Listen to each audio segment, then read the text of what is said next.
Just a little video of the new control panel I've built. You can see it here.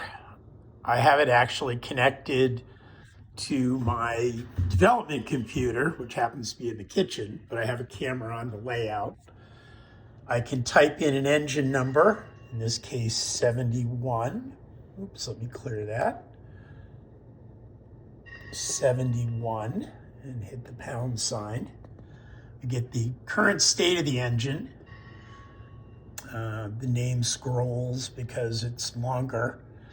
Now I can rotate the throttle knob and away she will go. I suppose I should bring the engine into gear. I can increase the RPM sound.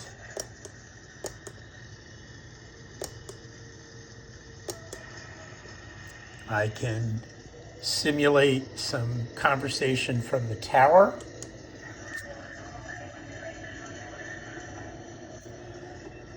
I can boost the engine speed temporarily.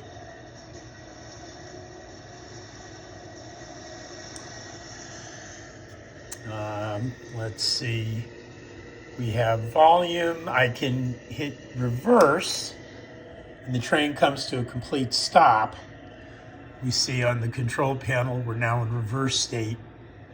And if I speed us up, we should see we're going in reverse, which in fact we are. I'm going to put us in forward. Yes, and then the quilling whistle.